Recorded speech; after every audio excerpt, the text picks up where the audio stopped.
It's always a very busy time for food banks this time of year, but with the pandemic, I'm sure even busier this year. Ryan Noble is Executive Director of the North York Harvest Food Bank. Ryan, welcome to the show. Thank you. Good morning. Maybe you could shed some light on how your clients have changed throughout this pandemic. Certainly. Food banking and fighting food insecurity and poverty is always complicated, always challenging. But certainly the experience over the last 6 months with regards to the pandemic has been probably the largest challenge we've faced as an organization and as a broader sector. I think sometimes people hear the word food bank and you think of a singular place, but in reality, organizations like North York Harvest are really networks of organizations, and we rely on smaller agencies to actually distribute food to members of our community who need it. And so those places are typically in schools or community centers and other sorts of public buildings. So if we go back to the spring, we were faced with a real, frankly, existential challenge in that those were the types of places that closed down. So we had, at the time, food ready to go and trucks ready to deliver food, but nowhere for people to actually come and receive them. So we've had to work really hard with partners like the City of Toronto, Toronto Public Libraries, to open up sort of pop-up sites and temporary sites that are safe for our workers and our volunteers to operate in, safe for community members to come and to receive food, but also accessible so that people were able to come and get the support that they need. And in order to do that, we've had to kind of change our model of food banking and flip it sort of on its head. Normally, we provide food to people. There's a choice where people are able to come in and select the food that they need. But in order to support these temporary sites and to reduce crowding and to reduce density and again, to keep everybody safe, we've had to switch our model over to emergency food boxes. So North York Harvest actually prepares these boxes. We ran a program over the summer in partnership with the provincial government. We're now doing that program on our own. And that's a very challenging, costly endeavor, but it's frankly the backbone of what's allowing us to continue to provide service and do it in a way that's safe for everybody involved.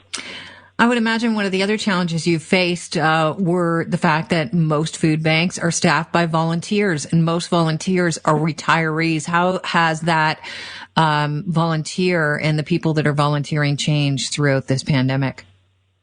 That's a great point, and again, has been a real specific challenge for us. So we, back in the spring, made the decision that we would suspend our volunteer activities and that we would deploy and redeploy our staff members into areas where volunteers had typically done the work. And we did that for the safety of the volunteers, but also safety of the staff, and just reducing the amount of contact that people had to come into, people had to encounter. And we've tweaked that a little bit over the last few months, and so we do have limited volunteer engagements in some places, but for the most part, we've maintained that as part of our safety plan. And so again, that creates a lot more challenge on a smaller number of people, because at the same time that we're reduced the number of people that are actually providing support, we're seeing the demand for that support start to surge. So we're up about 75% over the last 3 months when you compare it to the same time period last year. So effectively, demand is going up, and the ability to service that demand is getting harder, more challenging, more costly, and more intense for us. And demand is always high at Thanksgiving. So let's talk about the Schulich Foundation. They've launched a $250,000 donation matching campaign on behalf of the North York Harvest Food Bank. How can people get involved in that? So this is just a fantastic campaign. We are so incredibly thankful to the Schulich Foundation. They've been working with us in various capacities for a couple of decades now. But this campaign really is the largest sort of private donation we've ever received. And because it's a matching donation, which means every dollar that gets donated as part of this campaign between now and the end of November will be matched by the Schulich Foundation. So the best way for people to get involved is to make a donation. So if you've been supporting us in the past, I'm going to ask you to please consider supporting us again. If you haven't and you've thought about it, there's not a better time to consider making a donation to North York Harvest or to other food banks in your region than right now, because at least with us, that donation is going to go that much further because of the support from the Schulich Foundation. And as I said, right now, the time we need it the most, so that we can keep those boxes going and keep support into our communities in a way that's safe. And where do we go for the donation site? So the easiest way is to go to our website, northyorkharvest.com. Amazing. Thank you so much, Ryan. I wish you the best of luck.